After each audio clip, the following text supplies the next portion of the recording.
മത്തായി എഴുതിയ സുവിശേഷം അദ്ധ്യായം 6. മനുഷ്യർ കാണേണ്ടതിന് നിങ്ങളുടെ നീതിയെ അവരുടെ മുമ്പിൽ ചെയ്യാതിരിപ്പാൻ സൂക്ഷിപ്പിൻ.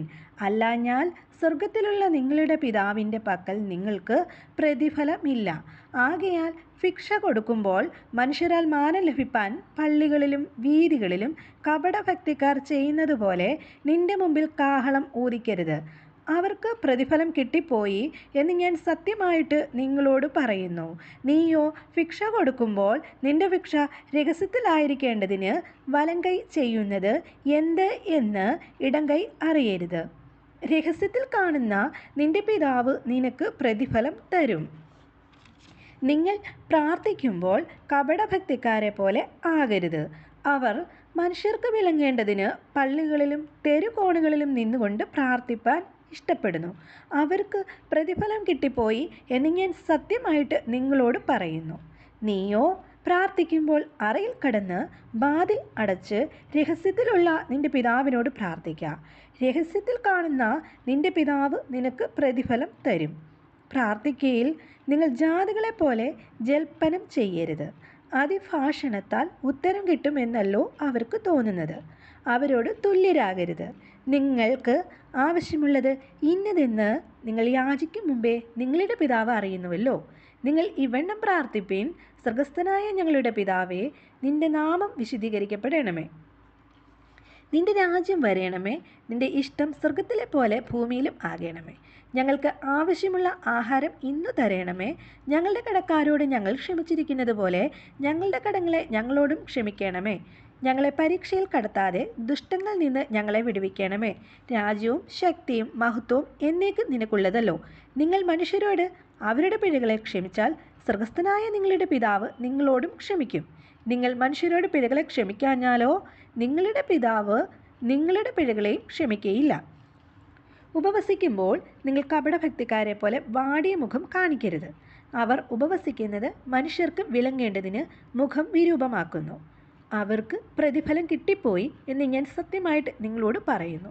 നീയോ ഉപവസിക്കുമ്പോൾ നിന്റെ ഉപവാസം മനുഷ്യർക്കല്ല, രഹസ്യത്തിലുള്ള നിന്റെ പിതാവിന് വിളങ്ങേണ്ടതിന് തലയിൽ എണ്ണ തേച്ച് മുഖം കഴുകുക. രഹസ്യത്തിൽ കാണുന്ന നിന്റെ പിതാവ് നിനക്ക് പ്രതിഫലം നൽകും. പുഴുവും തുരുമ്പും കെടുക്കുകയും കള്ളന്മാർ തുരന്ന് മോഷ്ടിക്കുകയും ചെയ്യുന്ന ഈ ഭൂമിയിൽ നിങ്ങൾക്ക് നിക്ഷേപം സ്വരൂപിക്കരുത്. പുഴുവും തുരുമ്പും കെടുക്കാതെയും കള്ളന്മാർ തുരന്ന് മോഷ്ടിക്കാതെയും ഇരിക്കുന്ന സ്വർഗത്തിൽ നിക്ഷേപം സ്വരൂപിച്ചു കൊള്ളുവിൻ. നിന്റെ നിക്ഷേപമുള്ളിടത്ത് നിന്റെ ഹൃദയവും ഇരിക്കും. ശരീരത്തിൻ്റെ വിളക്ക് കണ്ണ് ആകുന്നു.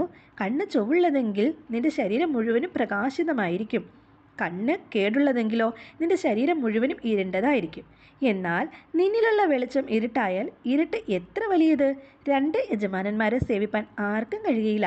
അങ്ങനെ ചെയ്താൽ ഒരുത്തനെ പകച്ച് മറ്റവനെ സ്നേഹിക്കും, അല്ലെങ്കിൽ ഒരുത്തനോട് പറ്റിച്ചേർന്ന് മറ്റവനെ നിരസിക്കും.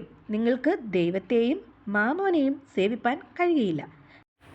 അതുകൊണ്ട് ഞാൻ നിങ്ങളോട് പറയുന്നത്, എന്ത് തിന്നും എന്ത് കുടിക്കും എന്ന് നിങ്ങളുടെ ജീവനായിക്കൊണ്ടും എന്തുടുക്കും എന്ന് ശരീരത്തിനായിക്കൊണ്ടും വിചാരപ്പെടരുത്. ആഹാരത്തേക്കാൾ ജീവനും ഉടുപ്പിനേക്കാൾ ശരീരവും വലുതല്ലയോ? ആകാശത്തിലെ പറവകളെ നോക്കുവിൻ. അവ വിതയ്ക്കുന്നില്ല, കൊയ്യുന്നില്ല, കളപ്പുരയിൽ കൂട്ടിവെക്കുന്നതുമില്ല. എങ്കിലും സ്വർഗസ്ഥനായ നിങ്ങളുടെ പിതാവ് അവയെ പുലർത്തുന്നു. അവയേക്കാൾ നിങ്ങൾ ഏറ്റവും വിശേഷതയുള്ളവരല്ലയോ? വിചാരപ്പെടുന്നതിനാൽ തൻ്റെ നീളത്തോട് 1 മുഴം കൂട്ടുവാൻ നിങ്ങളിൽ ആർക്ക് കഴിയും? ഉടുപ്പിനെക്കുറിച്ച് വിചാരപ്പെടുന്നതും എന്ത്? വയലിലെ താമര എങ്ങനെ വളരുന്നു എന്ന് നിരൂപിപ്പിൻ. അവ അധ്വാനിക്കുന്നില്ല, നൂൽക്കുന്നതുമില്ല. എന്നാൽ ശലോമോൻ പോലും തൻ്റെ സർവ്വമഹത്വത്തിലും ഇവയിൽ ഒന്നിനോളം ചമഞ്ഞിരുന്നില്ല എന്ന് ഞാൻ നിങ്ങളോട് പറയുന്നു. ഇന്നുള്ളതും നാളെ അടുപ്പിൽ ഇടുന്നതുമായ വയലിലെ പുല്ലിനെ ദൈവം ഇങ്ങനെ ചമയ്ക്കുന്നു എങ്കിൽ അല്പവിശ്വാസികളെ നിങ്ങൾ എത്രയധികം!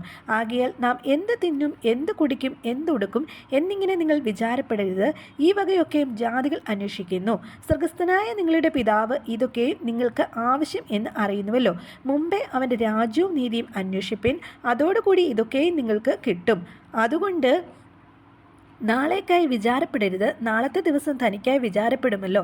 അതത് ദിവസത്തിന് അന്നന്നത്തെ ദോഷം മതി. ആമേൻ.